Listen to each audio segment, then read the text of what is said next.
स्वामी विवेकानंद एक ऐसी शख्सियत जिससे निकोल टेस्ला से लेके अल्बर्ट आइंस्टाइन से लेकर जीआरडी टाटा, महात्मा गांधी और इनके जैसे करोड़ों लोग प्रभावित थे। एंड आज हम उनके जीवन काल के 3 लर्निंग्स को समझेंगे और उन 3 लर्निंग्स को मैं 3 स्टोरीज के माध्यम से आपको सिखाने की कोशिश करूंगा। So I am Sudhanshu, welcome you all to the platform of blade learner K12।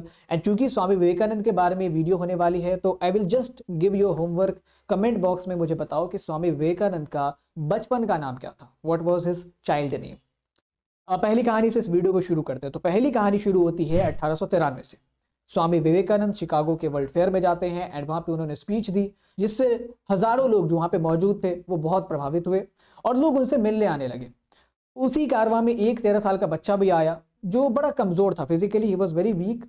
लेकिन वो विवेकानंद से आके पूछता है कि सर मैं ना स्पिरिचुअल बनना चाहता हूँ और मुझे ये गीता, बाइबल, ये सारी चीज़ें समझ नहीं आती। ये जो इमोर्टल किताबें हैं, ये जो होली बुक्स हैं, ये मुझे नहीं समझ आती। और आप तो वेदांत का लोगों को दर्शन करा रहे हैं, सनातन धर्म के बारे में बहुत जानते हैं, मुझे बताएं कि कैसे मैं इन किताबों को पढ़ पाऊँ, कैसे मैं गीता को पढ़ पाऊँ। स्वामी विवेकानंद कहते हैं कि तुम्हें गीता पढ़ने की जरूरत नहीं है, तुम्हें फुटबॉल खेलने की जरूरत है। वो कहते हैं कि तुम फुटबॉल खेल के स्वर्ग के ज्यादा नजदीक जा सकते हो as compare to reading Gita. So you should play football, you should go to play ground and तुम फुटबॉल खेलो, गीता मत पढ़ो। This was Swami Vivekananda. अब जितने भी लोग वहां पे थे सारे भौचक्के रह गए कि ये आदमी जो सभी को वेदांत दर्शन बता रहा है, सभी को गीता पढ़ने को कह रहा है, जब इस बच्चे ने इससे जेन्युइन सवाल पूछा तो वो कह रहा है कि जाके फुटबॉल खेलो। अब स्वामी विवेकानंद वहां पे तर्क बताते हैं कि देखिए ये जो 13 साल का बच्चा है ये फिजिकली बड़ा कमजोर है। एंड दुनिया में आप जब भी कोई अच्छा टास्क करने जाते हो, फॉर एग्जांपल आपको बोर्ड में अच्छे नंबर लाने, आप किसी कंपटीशन की तैयारी कर रहे हो, आप कोई किताब पढ़ रहे हो, आप किसी स्पोर्ट्स कंपटीशन में पार्टिसिपेट कर रहे हो, कुछ भी अच्छा कर रहे हो, इवन कोई स्पिरिचुअल काम करने जा रहे हो, you have to be physically very strong. Physically strong होना मतलब ये नहीं कि आपके 6 पैक्स हैं या आप बहुत ज्यादा मस्कुलर हो। फिजिकली स्ट्रांग मतलब यू कैन इंड्योर एनीथिंग। बहुत सारे लोगों को ये मिसकंसेप्शन है कि गांधी जी पतले दुबले थे तो फिजिकली वो बहुत वीक थे। He was not physically weak. नहीं तो वो गोलमेज सम्मेलन में जब लंदन में स्नोफॉल्स हो रहे थे और जहाँ पे सारे लोग जो उस मीटिंग में बैठे थे सबने डबल कोट चढ़ा के वहां पे शिरकत की थी, गांधी जी जाते हैं एक धोती और एक चादर में, और जितने भी लोग थे वो सारे भौचक्के रह गए कि ये इंडिया का लीडर बाद में होगा, पहले तो हमें ये देखना है कि हम लोग ज्यादा मजबूत हैं या ये ज्यादा मजबूत है। ऑब्वियसली वो ज्यादा मजबूत है, इसके पास भले ही कपड़े नहीं है बट इस ठंड में भी 2 कपड़ों में ही आ सकता है लंदन में। So he was physically very strong. So be physically strong, क्योंकि आप चाहे कुछ भी अच्छा काम करने जाओगे उसमें आपके शरीर की इंड्योरेंस की परीक्षा होगी। आप बोर्ड की तैयारी कर रहे हो, आपको डेली 7-8 घंटे पढ़ने पड़ेंगे। आप CUT की तैयारी कर रहे हो, आप JEE की तैयारी कर रहे हो, आप नीट की तैयारी कर रहे हो, उस सब में आपको 10-12 घंटे 8 घंटे पढ़ने पड़ेंगे। And this can only happen अगर आपके पास एक अच्छा फिजिक है, आपकी जो हेल्थ है वो बढ़िया है। तो work on your physical strength. दूसरा, ये और रेलेवेंट है, ये जो कहानी है that is even more interesting. ये कहानी शुरू होती है रामकृष्ण परमहंस से। रामकृष्ण परमहंस के बहुत सारे शिष्य थे, विवेकानंद उसमें से एक थे। उन्होंने एक दिन क्या किया, अपने सारे डिसिपल्स को बुलाया और कहा कि हम तुम्हें एक टास्क देना चाहते हैं, तुम सारे अपने घर जब जाना आज शाम को तो कोशिश करना कि कुछ चावल चोरी करके ले आना, और चावल चोरी करते हुए ये ध्यान रखना कि तुम्हें कोई देखने ना पाए। अगले दिन सुबह सारे शिष्य रामकृष्ण परमहंस के सामने आए और सबके पास चावल थे जो उन्होंने घर से चोरी करके लाए थे, except Vivekananda. Vivekananda was the only one जो खाली हाथ आए थे। अब रामकृष्ण परमहंस ने पूछा कि भाई क्या तुम्हें हर वक्त तुम्हारे घर में कोई ना कोई रहता, तुम्हें मौका नहीं मिला चोरी करने का? तो विवेकानंद ने कहा कि सर मेरे यहाँ तो कोई रहता ही नहीं है। गुरुजी कहते थे वो, गुरुजी मेरे यहाँ तो कोई रहता ही नहीं है, मेरे और मेरी माँ के अलावा। और माँ चूंकि बीमार रहती है तो ज्यादातर जो है वो सोती रहती है। लेकिन दिक्कत ये हुई, आपने बताया था कि कोई तुम्हें देखने ना पाए तभी तुम चोरी करना। लेकिन जब जब मैं चावल चोरी करने जाता था मैं अपने आप को देख रहा होता था और मैं अपने आप को इस काम को करते हुए नहीं देख सकता, इसीलिए मैं चावल नहीं चोरी करके लाया। That is called self honesty. You have to be brutally honest towards yourself.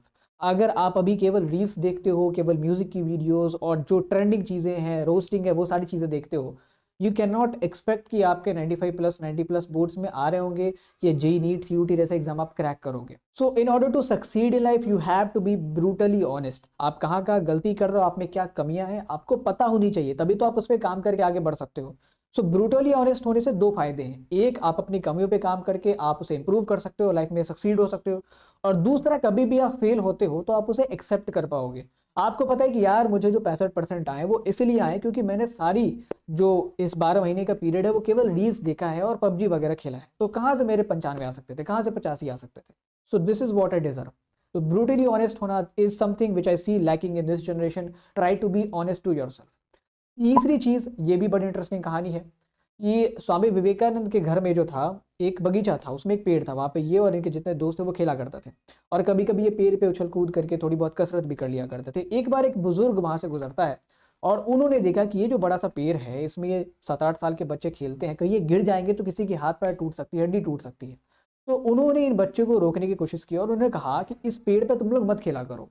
इसलिए मत खेला करो क्योंकि इस पेड़ पे जो है वो भूत रहता है और तुमने अगर उसे परेशान किया तो वो आके तुम्हारी गर्दन मरोड़ देगा. जितने भी दोस्त थे विवेकानंद के सारे डर गए थे कि सर अब तो हम इस पेड़ पे चढ़ने नहीं वाले, इसके नजदीक भी नहीं जाएंगे. उस बुजुर्ग के जाने के बाद विवेकानंद वापस से पेड़ पे चढ़ते और खेलकूद कंटिन्यू करते हैं. दोस्तों ने पूछा कि भाई तुम्हें डर नहीं लगता भूत से? विवेकानंद ने कहा कि देखो, मुझे डर लगता है या नहीं लगता वो दूसरी बात है. सबसे पहली चीज कि अगर इस पेड़ पे भूत रहा होता तो अब तक मेरी मृत्यु हो चुकी होती, वो गर्दन मरोड़ चुका होता, क्योंकि मैं सबसे ज्यादा इस पेड़ पे चढ़ा उतरा हूं. सो यहाँ पे एक लर्निंग है कि B fearless in the life and don't blindly believe everything. जो भी चीजें आपको कही जाती है उस पर ब्लाइंडली बिलीव मत करो. Do your own research, put your own mind. जो भी लोग आपको बरगलाते हैं कि आप सीयूटी नहीं क्रैक कर सकते, आप बोर्ड में ये नहीं ला सकते, इन सब बातों पे ब्लाइंडली बिलीव करने की कोई जरूरत नहीं है. You have to put your research and be fearless in your life, क्योंकि life will give you opportunity only if you are brave enough to utilise them. So these 3 were most important learnings from Vivekananda life. Hope कि ये video आपको पसंद आई होगी. Comment box में मुझे बताओ कि आगे आप और किन पर्सनालिटीज के बारे में जानना चाहते हो और उनकी लाइफ के लर्निंग्स को सीखना चाहते हो. Till then make sure you watch our other contents like we have history one shots, political science, ऐसे जितने भी क्लास 12th 11th की ह्यूमैनिटीज का सब्जेक्ट है उन सब पे हमारे वन शॉट्स, इंपॉर्टेंट क्वेश्चंस और अलग अलग तरह की वीडियोस की प्लेलिस्ट है जिसको मैं यहाँ पे डिस्क्रिप्शन बॉक्स में डाल दूंगा. Go check them out and if you find them worth watching make sure you hit the subscribe button. Thank you.